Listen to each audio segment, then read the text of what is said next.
Messieurs, chers compatriotes, alors que nous entamons la période décisive vers le scrutin présidentiel qui désignera le nouveau président de la République pour les 7 prochaines années, l'honneur m'est choix de vous présenter la position de l'Union nationale initiale sur cette question.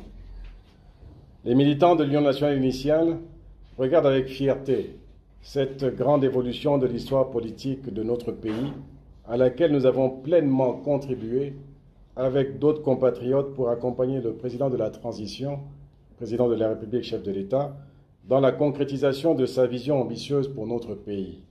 Une vision qui promet de transformer notre nation et de tracer le chemin vers un avenir meilleur. Mesdames et messieurs, permettez-moi à ce stade de faire un nécessaire retour en arrière pour mieux comprendre les enjeux présents.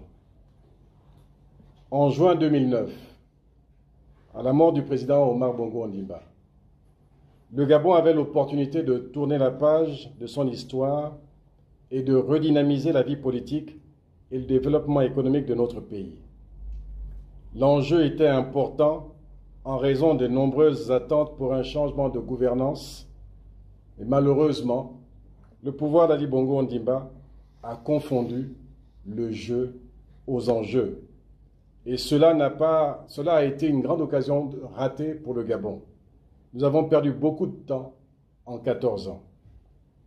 14 années qui ont contribué à enfermer le jeu politique, à déstabiliser les fondements de l'appareil économique.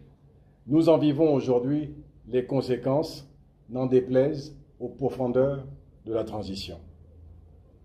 Ces 14 ans ont emmené les Gabonais à perdre espoir en leur pays, parfois à douter d'eux-mêmes et de l'avenir. Nombreux se sont expatriés. Il n'y a jamais eu autant de Gabonais à l'étranger, en Afrique, en Europe, en Amérique. C'est le fruit de la perte de confiance en leur pays, la quête d'un mieux-être.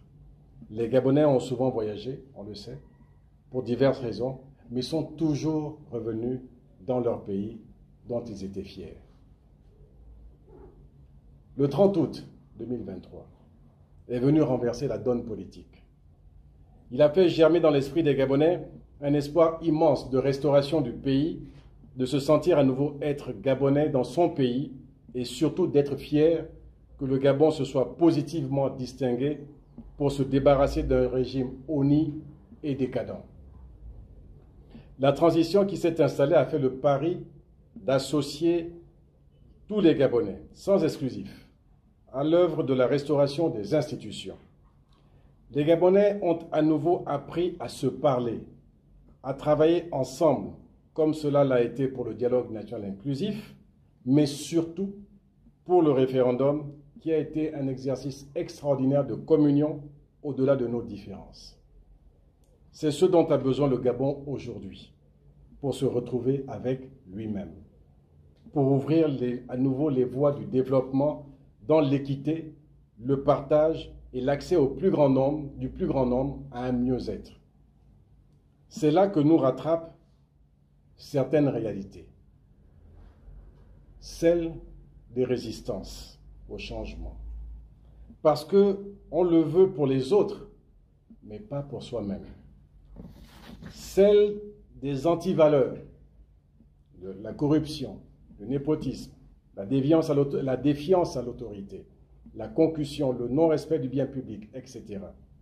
Ce sont ces mêmes résistances que le président de la transition a maintes fois dénoncées. Ces résistances s'organisent parce qu'elles sont dans le système pour l'affaiblir. C'est l'expression de certaines incohérences observées ça et là. Ces résistances, je dois le dire, renforcent donc notre détermination à poursuivre l'œuvre entamée depuis le 30 août 2023 avec le président Brice Clotaire Oligui Nguema. Mesdames et messieurs, chers compatriotes, ensemble nous avons rêvé d'une république qui place l'homme au centre de toutes les décisions. Une république qui valorise la transparence, la responsabilité et la solidarité. C'est pourquoi le Bureau national de l'Union nationale initiale tient à rendre hommage au remarquable travail réalisé par le président de la transition. Sous sa direction éclairée, notre nation a entrepris des réformes qui permettent de restaurer nos institutions, de dynamiser notre économie et de renforcer le lien social entre chacun d'entre nous.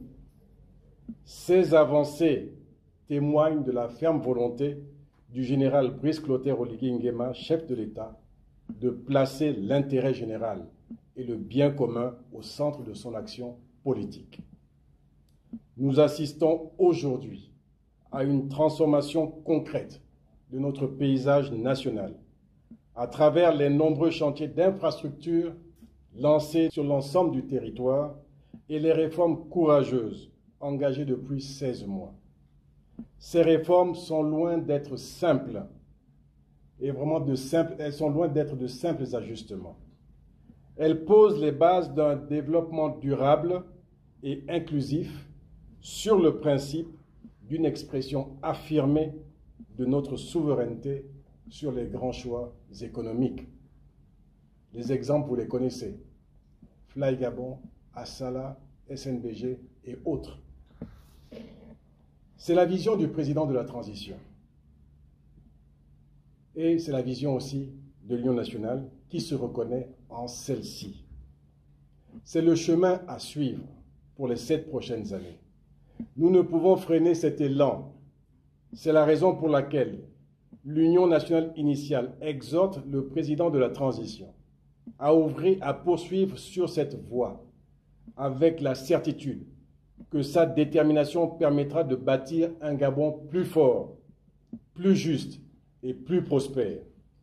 L'Union nationale initiale invite par conséquent et solennellement le général de brigade Brice Clotaire Oligui Nguema à se porter candidat à l'élection présidentielle du 12 avril 2025. Nous sommes prêts à nous engager à vos côtés, Monsieur le Président, pour poursuivre cette noble mission et nous assurer que le progrès engagé depuis le 30 août 2023 se transforme en un héritage durable qui fera rayonner le Gabon de mille feux sur la scène mondiale. Vive le Gabon, vive la République, que Dieu bénisse notre pays et notre peuple. Je vous remercie.